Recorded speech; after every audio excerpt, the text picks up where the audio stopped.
അതായത് നമുക്കൊരു ഡിവോഴ്സ് എന്ന് പറയുന്നതിലേക്ക് പോകുന്നതിന് മുമ്പ് അപ്പം ഈ ഒരു സമയം ഒരു കാലഘട്ടം ഉണ്ടായിരുന്നല്ലോ, ആ സമയത്ത് എനിക്ക് എങ്ങനെയും എൻ്റെ കൗണ്ടർ പാർട്ടിനെ ടാർണിഷ് ചെയ്യണം എന്ന് പറയുന്നൊരു സിറ്റുവേഷൻസ് ഉണ്ടായിരുന്നില്ലേ? എന്നാൽ അതിൽ നിന്ന് ഇന്നത്തെ ജനറേഷൻ എങ്ങനെയാണ് ഇതിനെ കാണുന്നത്? പക്ഷെ ഇന്നത്തെ ജനറേഷനിലെ കുട്ടികൾ അവർ ഭയങ്കര പ്രാക്ടിക്കലാണ്. അവർക്ക് ടാർണിഷ് ചെയ്യണം എന്നുള്ള ഒരു സിസ്റ്റം ഇല്ല. ആക്ച്വലി ഒരു 20 years ബാക്കിലുള്ളവർക്കാണ് പകരം വീട്ടലും, അതും ഏറ്റവും കൂടുതൽ ഫാമിലി മെമ്പേഴ്സാണ് ഇതിനകത്ത് ഇൻ്റർഫിയർ ചെയ്ത് ഇങ്ങനെയൊക്കെ പ്രശ്നങ്ങൾ ഉണ്ടാക്കുന്നത്. ഇപ്പോഴ് ഇൻഡിപെൻഡൻ്റ് ആയിട്ടുള്ള ആണും പെണ്ണും അവർക്ക് കൗണ്ടർ പാർട്സിന് ഒരു റെസ്പെക്റ്റ് ഉണ്ട്.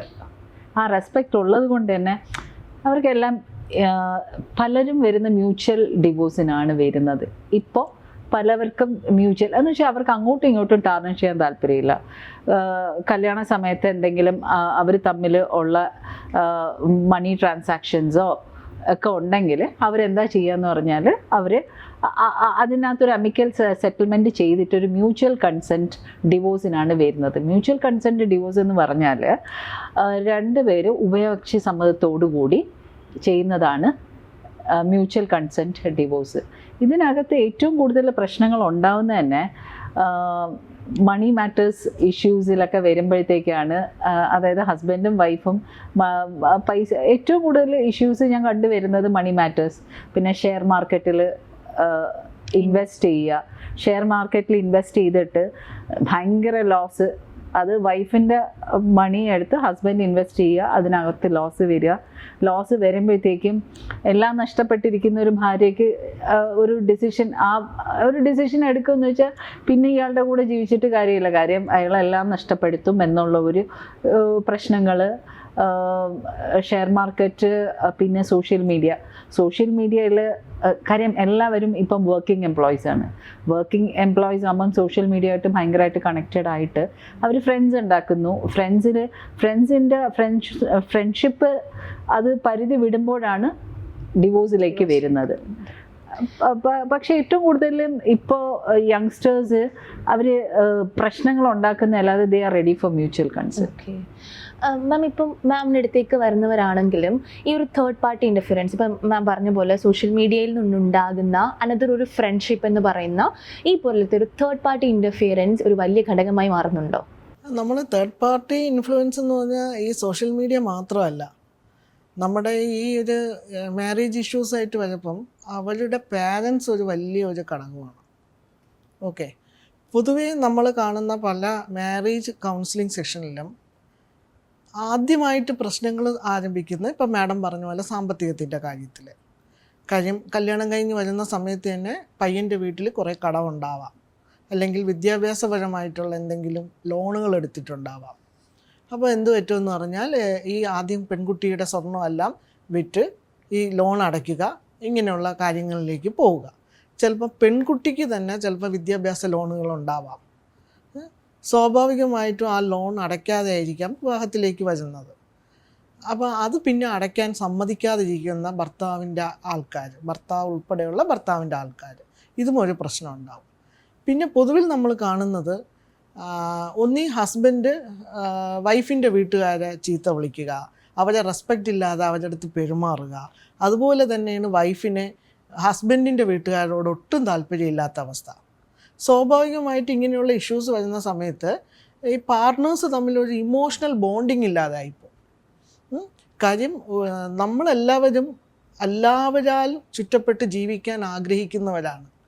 അപ്പം ഒരു അച്ഛനെയോ അമ്മയോ പെട്ടെന്ന് നമ്മളെ ഒരു വിവാഹം കഴിഞ്ഞു എന്നുള്ള രീതിയിൽ അവരെ മാറ്റി നിർത്താൻ പറ്റില്ല സ്വാഭാവികമായിട്ട്. അപ്പം കല്യാണം കഴിയുന്ന വീട്ടിലുള്ള പ്രശ്നം, ആൺകുട്ടിയുടെ വീട്ടിൽ അമ്മയ്ക്ക് ഒരു ആൻസൈറ്റി ഉണ്ടാകും. ഇനിയിപ്പം പണ്ടത്തെ പോലെ ഇനിയിപ്പം ഈ പെൺകുട്ടി വന്നതുകൊണ്ട് മകൻ തന്നെ സ്നേഹിക്കില്ലേ എന്നൊരു വെപ്രാളം. സ്വാഭാവികമായിട്ടും പെൺകുട്ടിക്കാണെങ്കിലും ആദ്യമായിട്ടാണ് ഒരു വീട്ടിൽ ചെന്ന് കയറുന്നത്, അവിടെ അഡ്ജസ്റ്റ് ചെയ്യാൻ പറ്റുന്നില്ല. സ്വന്തം വീട്ടിൽ എല്ലാം വീട്ടുകാർ ചെയ്തു കൊടുക്കുന്ന ഒരു രീതിയിലൂടെ വന്നിട്ട് ഒറ്റയ്ക്ക് എല്ലാ കാര്യങ്ങളും ചെയ്യാനായിട്ടുള്ള ഒരു ബുദ്ധിമുട്ടും ഇപ്പോഴത്തെ വിവാഹ പ്രശ്നങ്ങളിൽ പൊതുവെ കാണാറുണ്ട്. അതേപോലെ തന്നെ അതായത് ഇപ്പോൾ തന്നെ നമുക്കിപ്പം മുൻപ് എന്ന് പറഞ്ഞു കഴിഞ്ഞാൽ നമുക്ക് എന്തെങ്കിലും ഒരു പ്രശ്നമുണ്ട് എങ്കിൽ അത് സോർട്ട് ചെയ്യാൻ വീട്ടുകാരാണെങ്കിലും ബാക്കി ആരെങ്കിലും ഒക്കെ ആണെങ്കിലും നിന്നിട്ട് അത് സോർട്ട് ചെയ്യുന്ന ഒരു രീതി കാണാറുണ്ടായിരുന്നു. പക്ഷേ ഇപ്പോൾ എനിക്കൊരു പ്രോബ്ലം ഉണ്ടായിക്കഴിഞ്ഞാൽ അല്ലെങ്കിൽ ഞാനത് ഷെയർ ചെയ്യുന്നത് എനിക്ക് പോലും അറിയാത്ത ഏതെങ്കിലും ഒരു സോഷ്യൽ മീഡിയ പ്ലാറ്റ്ഫോമിലുള്ള ആരോടെങ്കിലും ഒക്കെ ആയിരിക്കും. അപ്പം ആരുടെയൊക്കെയോ അഡ്വൈസ് കേട്ടിട്ടാണ് ഞാൻ അടുത്ത എൻ്റെ ലൈഫിനെ കുറിച്ചൊരു തീരുമാനം എടുക്കുന്നത്. അങ്ങനെ തോന്നിയിട്ടുണ്ടോ? തീർച്ചയായിട്ടും.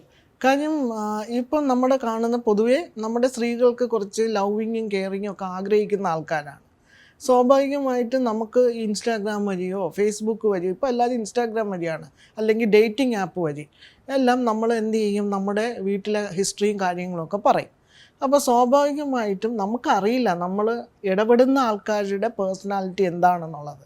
ചിലപ്പോൾ അവർ ആൻറ്റി സോഷ്യൽ പേഴ്സണാലിറ്റിയുള്ള ആൾക്കാരാവാം.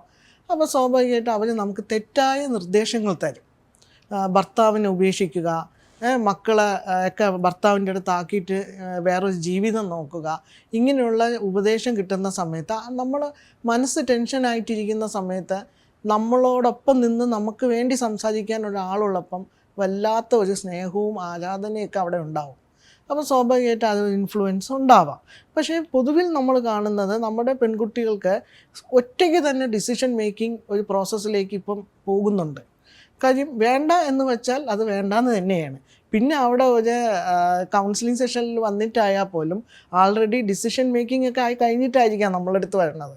ആ സമയം നമുക്ക് അവർക്ക് വേണ്ട എന്നുള്ളത് തന്നെയാണ്. അപ്പോൾ വേണ്ട എന്ന് ഉള്ള ഒരു പൊസിഷൻ സെറ്റ് ഓഫ് മൈൻഡിൽ വന്നിരുന്നിട്ട് പിന്നെ നമ്മൾ അത് അവരിലേക്ക് നമുക്ക് ഈ ഡിവോഴ്സ് എന്ന് പറയുന്ന സംഭവം വേണ്ട എന്ന് എത്തിക്കാൻ വളരെ ബുദ്ധിമുട്ടാണ്.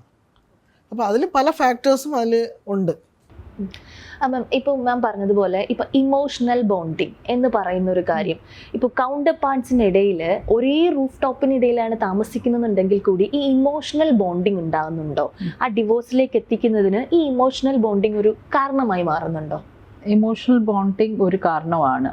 ഇമോഷണൽ ബോണ്ടിങ്ങിൻ്റെ മെയിൻ കാരണം രണ്ടുപേരും എംപ്ലോയീസ് ആയിരിക്കും. അവർക്ക് അവരുടേതായ ഒരു സർക്കിൾ ഉണ്ടാവും. പഴയ പോലെ അവർ ഒരുമിച്ചിരുന്ന് സംസാരിക്കാറില്ല. അവർ ഏറ്റവും കൂടുതൽ ചിലവഴിക്കുന്ന ഫോണിലാണ്. വന്നാലും അത് അവരെ കുറ്റം പറയാൻ പറ്റില്ല. അവരെ ജോലിയുടെ ഭാഗമായിട്ട് ഇപ്പം IT പ്രൊഫഷണൽസ് ആണെങ്കിലും ഏത് മേഖലയിലാണെങ്കിലും അവരെല്ലാം അവരുടെ വർക്ക് സിസ്റ്റം എല്ലാം ഫോൺ ലാപ്ടോപ്പിലാണ്. അപ്പം അവർക്ക് ഒരു ദിവസത്തിൽ ഒരു 60% ടൈമും അവർ ചിലവഴിക്കുന്നത് ഈ ലാപ്ടോപ്പിലും ഫോണിലും ഒക്കെയാണ്. ഈ ഫോണിൽ ചിലവഴിക്കുമ്പോഴത്തേക്കും ആ ഇമോഷണൽ ബോണ്ടിങ് വളരെ കുറവാണ്. ഇമോഷണൽ ബോണ്ടിങ് കുറവാണ്. അവർ തമ്മിൽ സംസാരിക്കുന്നത് കുറവാണ്. അവർ തമ്മിൽ ഇൻറ്റിമേറ്റ് ആയിട്ടുള്ള മൂമെൻറ്റ്സും കുറവാണ്. ഇൻറ്റിമേറ്റ്, അതായത് ഒരു ഫാമിലി ലൈഫിൽ ഏറ്റവും കൂടുതൽ ആവശ്യം ഇമോഷണൽ ബോണ്ടിങ്, പിന്നെ ഇൻറ്റിമേറ്റ് അതായത് പ്രൈവസി ആയിട്ടുള്ള ഇൻറ്റിമേറ്റ് മൂമെൻറ്റ്സും ഒക്കെ വേണം. പക്ഷെ അതൊക്കെ വളരെ കുറവാണ് ഇപ്പോൾ വരുന്ന അതായത് ഇമോഷണൽ ബോണ്ടിങ്ങിൻ്റെ ഭാഗമായിട്ട് കപ്പിൾസിനോട് സംസാരിക്കുമ്പം അവർക്ക് അത് എൻ്റെ ഹസ്ബൻഡിന് എന്നോട് സംസാരിക്കാൻ സമയമില്ല. പക്ഷെ പരസ്പരം മനസ്സിലാക്കിയിട്ടില്ല പരസ്പരം മനസ്സിലാക്കിയിട്ടില്ല എന്നുള്ളൊരു തോന്നലുണ്ട്. അവർക്ക് അങ്ങോട്ടും ഇങ്ങോട്ടും ഒരു തോന്നലുണ്ട്. ആക്ച്വലി പരസ്പരം അങ്ങോട്ടും ഇങ്ങോട്ടും കേൾക്കാൻ അവർക്ക് നേരമില്ല. അതാണ് ഏറ്റവും മെയിൻ കാരണം. അതാണ് അവർക്ക് അങ്ങോട്ടും ഇങ്ങോട്ടും ക്ഷമയോടെ ഇരുന്ന് കേൾക്കാൻ നേരമില്ല. അപ്പം ഹസ്ബൻഡ് പറയുന്നത് ശരിയാണെന്ന് ഹസ്ബൻഡിന് തോന്നും, വൈഫ് പറയുന്നത് ശരിയാണെന്ന് വൈഫിന് തോന്നും. പിന്നെ അവരുടെ തമ്മിലുള്ള ഈ കാര്യം രണ്ടുപേരും എഡ്യൂക്കേറ്റഡ് ആയിട്ടുള്ള ഒരാൾക്കാരാണ്. അപ്പോൾ അവർക്ക് തമ്മിലുള്ള ഈഗോ അങ്ങോട്ടും ഇങ്ങോട്ടും സമ്മതിക്കാറില്ല. അതായത് ഞാൻ പറയുന്ന കേൾക്കൂ എന്നുള്ളൊരു വിഷയങ്ങളാണ് ഏറ്റവും കൂടുതൽ വരുന്നത്. പക്ഷെ നമ്മളുടെ റിലേഷനിൽ ഒരാൾ ക്ഷമയോട് കേട്ടാൽ തീരാന്നുള്ള പ്രശ്നങ്ങളെ ഇവിടെയുള്ളൂ. പക്ഷേ ഞാൻ കണ്ടിട്ടുള്ള അതായത് എൻ്റെ അടുത്ത് വന്നിട്ടുള്ളതിൽ ഏറ്റവും കൂടുതൽ ഹസ്ബൻഡിന് വൈഫിനെ കേൾക്കാനായിട്ട് താല്പര്യപ്പെടുന്നില്ല, വൈഫ് ഹസ്ബൻഡിനെ കേൾക്കാനായിട്ടും താല്പര്യപ്പെടുന്നില്ല. അവർക്ക് അവരുടേതായ ശരികളുണ്ട്. ഇങ്ങനൊരു സാഹചര്യം വരുമ്പോൾ ഇപ്പോൾ കോടതിയിലേക്ക് ഡിവോഴ്സ് എന്ന് പറയുന്ന ഒരു കാര്യമായിട്ട് മുന്നോട്ട് പോവുകയാണ്. അങ്ങനെ ഒരു സാഹചര്യത്തിൽ കോടതി മുഖാന്തരം എന്തെങ്കിലും ഒരു ഓപ്ഷൻ ഉണ്ടോ? വളരെ വ്യക്തമായിട്ട് കോടതി മുഖാന്തരം ഒരു ഓപ്ഷൻ ഉണ്ട്. അതായത് എല്ലാവർക്കും തെറ്റായിട്ടുള്ള ഒരു ധാരണ എന്ന് പറഞ്ഞാൽ ഡിവോഴ്സ് ഫയൽ ചെയ്ത് കഴിഞ്ഞാൽ ഉടനെ കൂട്ടിക്കയറ്റി തീരുമാനങ്ങൾക്ക്. അങ്ങനെയല്ല. ഇപ്പോൾ കോർട്ട് സിസ്റ്റം എന്ന് പറഞ്ഞാൽ തന്നെ ആദ്യം കൗൺസിലിങ്ങിന് ഒരു ഓപ്ഷൻ ഉണ്ട്. കൗൺസിലിങ്ങിന് രണ്ടുപേരും കൗൺസിലിങ്ങിന് ഹാജരാവണം. കൗൺസിലിംഗ് കഴിഞ്ഞാൽ പിന്നെ മീഡിയേഷൻ എന്ന് പറഞ്ഞൊരു പ്രൊസീഡിങ്സും ഉണ്ട്. ഇതെല്ലാം കഴിഞ്ഞിട്ടേ എന്തെങ്കിലും കോടതി അതായത് വളരെ വ്യക്തമായിട്ട് കോടതി എല്ലാ സാഹചര്യങ്ങളും ഇവർ യോജിക്കാനായിട്ട് കൊടുക്കും. എന്നിട്ട് അവസാനം മാത്രമേ ഇത് എവിഡൻസിലോട്ട് പോകത്തുള്ളൂ. അല്ലാതെ ആദ്യമേ ഡൈവോഴ്സ് ഫയൽ ചെയ്താൽ കോടതിയിൽ ഡൈവോഴ്സ് കിട്ടുമെന്നുള്ളത് തെറ്റായിട്ടുള്ളൊരു കാര്യമാണ്.